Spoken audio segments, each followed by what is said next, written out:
This week in Jamaica Now, game on! The Olympic Games in France are officially underway. Jamaica to be on show in swimming, diving, judo and track and field. Back home, it's still lights out for almost 26,000 Jamaicans 3 weeks after the monster storm Beryl and 4 men shot dead in a police confrontation in Westmoreland.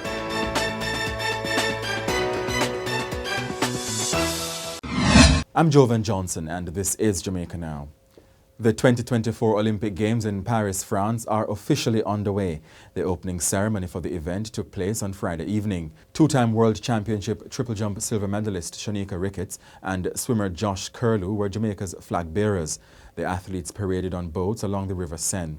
Head of Jamaica's delegation at the Games, Ian Kelly, spoke with our reporter in Paris, Daniel Wheeler. We're very happy with the state of the village.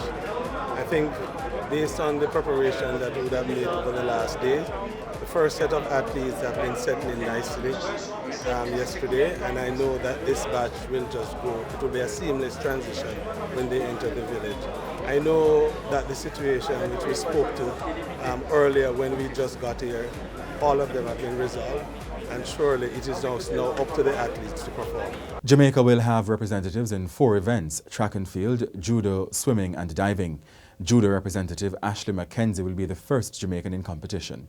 Mr. Mackenzie, who was born in the United Kingdom, has his first round clash at 3 a.m. on Saturday, Jamaica time. I feel good, I feel freely. I got my coach here, I got my training partner here.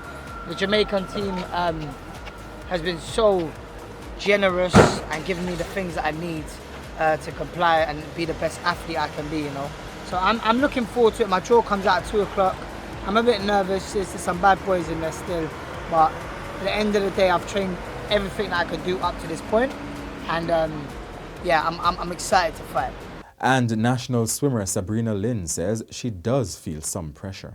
You're taking the mantle from decorated Olympian Aaliyah Atkinson, who has been to Olympic Games moreover.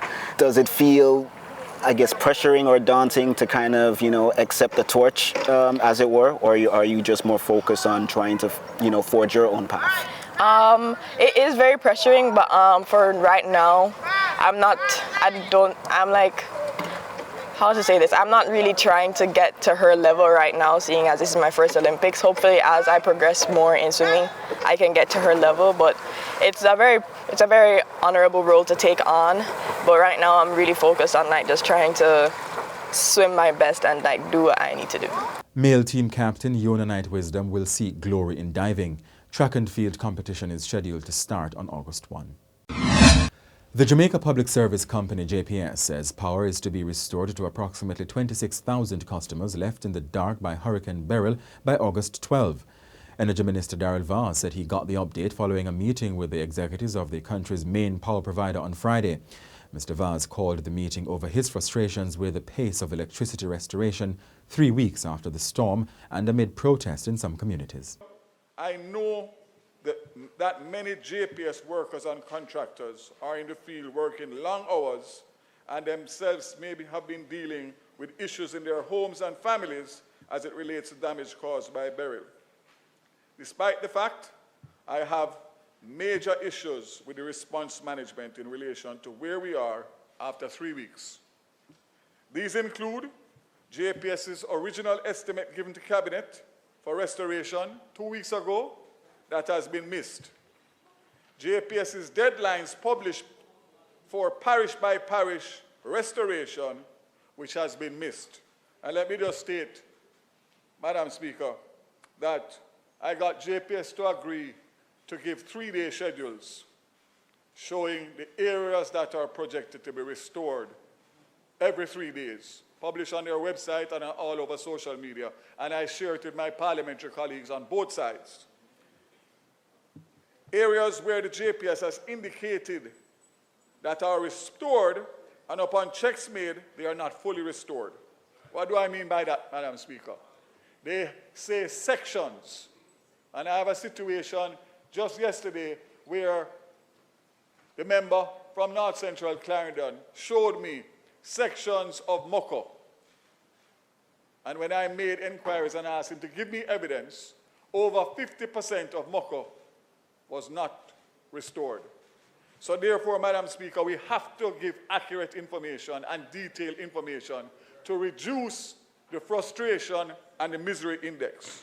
Mr. Vaz has also criticized the JPS for announcing to customers that bills for July will be estimated. He also accused the previous People's National Party PNP administration of negotiating a license with JPS that he says left Jamaicans at a disadvantage. The JPS has written to invoke force majeure and obtain relief from their obligations on the current license, but have yet to outline any form of restitution or reprieve for the customers who have been disrupted over the last 3 weeks. For context, Madam Speaker, Flow and Digicel have both communicated their own mitigative and restorative measures to the government and to their customers. And again, we hope and expect that the JPS will be moved to do the same and do the right thing and do it now. The JPS, Madam Speaker, stated that it's working from the terms of a condition of a license, as I indicated earlier, granted in January 2016. The JPS has further stated the license gives them the power to use estimated bills for which they have done several times before. Madam Speaker, if the JPS cannot see beyond the legal and appreciate the moral and ethical position that so many Jamaicans are expecting them to do, then it is in fact a dark day in Jamaica, literally and figuratively.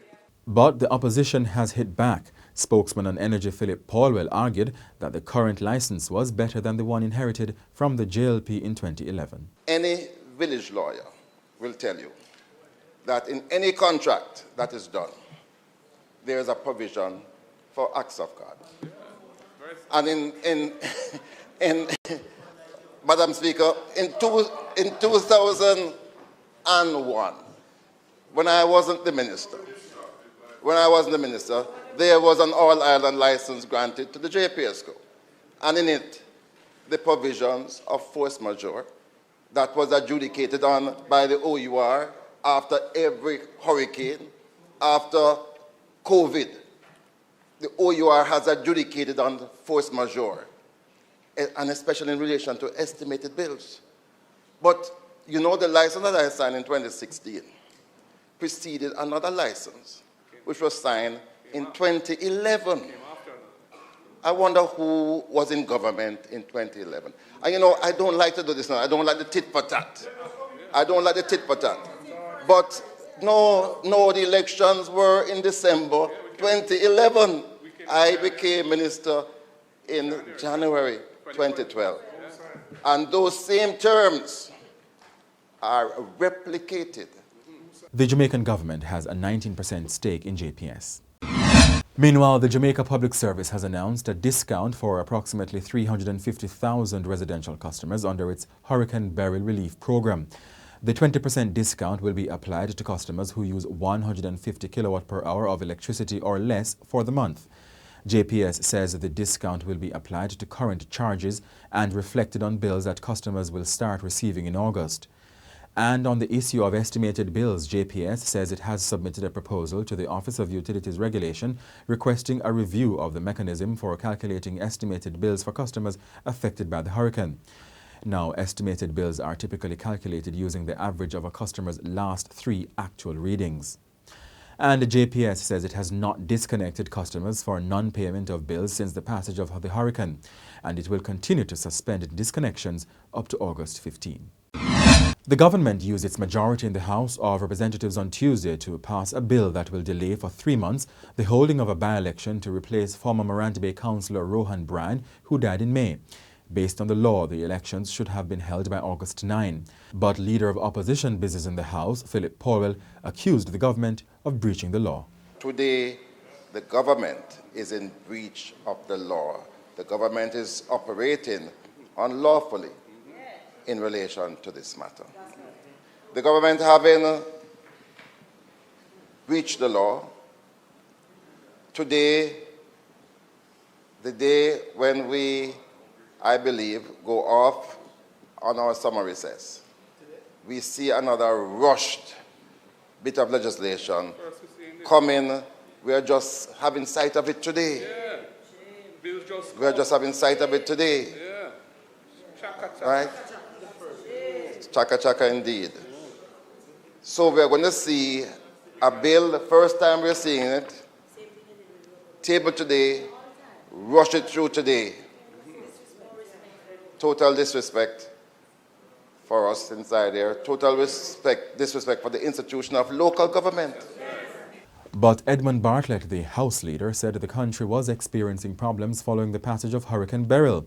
He did not mention that general elections in 2020 were held early and 6 months into the deadly COVID-19 pandemic. The member is unmindful of the fact that we just narrowly escaped the full blunt of a Category 4 hurricane, the outer eye wall of which has so damaged the country. The entire electricity system in Jamaica has been fully disrupted from Negril to Moran Point. Schools have been damaged. The Minister of Education has indicated the level and the number of schools that have been damaged all over St. Thomas, all over the island. And Madam Speaker, you know, everything doesn't have to be made into a political debate. Because one understands very clearly why the need for this amendment. The amendment happened because other situations may occur in the future other than this one. Residents of the Morant Bay Division have criticized the move to delay the by-election. Mr. Brand was a PNP representative. His death reduced the party's number in the St. Thomas Municipal Corporation to 3, while the ruling JLP still holds 6. The police shot and killed 4 men who were allegedly trying to rob cash from a vehicle belonging to courier company Beryllium in Negril, Westmoreland on Friday morning. Police Commissioner and Prime Minister Andrew Holness have commended the cops. 6 weapons were seized, including 3 high-powered rifles. We are grateful to report that none of our police officers were harmed during the incident. This operation underscores our commitment to combating criminal activities and dismantling criminal networks. We want to send a clear message to all criminal elements that their actions will not be tolerated, and the JCF will take decisive measures to protect the public and uphold the rule of law. A policeman was shot dead in a bizarre incident at the Halfway Tree Police Station in St. Andrew on Monday. Detective Sergeant Kevin Main was fatally shot by Dion Singh, a co-owner of Singh's Motors, as he was being led into the station. Mr. Singh reportedly disarmed another policeman and shot the detective before turning the gun on himself, as he was being fired on by other police personnel. Mr. Singh and his wife Sophia had reportedly been before the court on Monday to answer to fraud-related charges. Businessman Omar Collymore, who was found guilty of orchestrating the contract killing of his wife and her taxi driver 6 years ago, was sentenced to life in prison on Friday. The 48-year-old United States citizen, who was handed 2 life sentences for each murder, will have to serve 46 years and 6 months before being considered for parole. Both life sentences are to run at the same time. The contract killer, Michael Adams, was also sentenced to 2 life sentences for the double murder and will be eligible for parole after serving 42 years and 6 months in prison. A third convict, Dwayne Pink, was also handed 2 life sentences and is to serve 32 years and 6 months before being eligible for parole. Shakila Edwards, who had withdrawn from the murder plot before the killings and was only found guilty of conspiracy to murder, was sentenced to 1 year. 6.5 years were shaved off each of the sentences for time spent in custody by the convicts. Mr. Collymore and Mr. Pink were also sentenced to 1 year and 6 months for conspiracy to murder, while Mr. Adams was sentenced to 2 years and 6 months. All the sentences are to run at the same time. The prosecution argued that Mr. Collymore killed his wife to get millions of dollars in insurance payouts. And that's it for this edition of Jamaica Now, your weekly review of the big news stories. Send us your comments at onlinefeedback@gleanerjm.com. Follow us on X, formerly Twitter, and Instagram at Jamaica Gleaner, and on Facebook at Gleaner Jamaica. Like this video on our YouTube page, turn on the notification, and subscribe today. I'm Jovan Johnson, and before we go, highlights from the Olympic Games in Paris so far.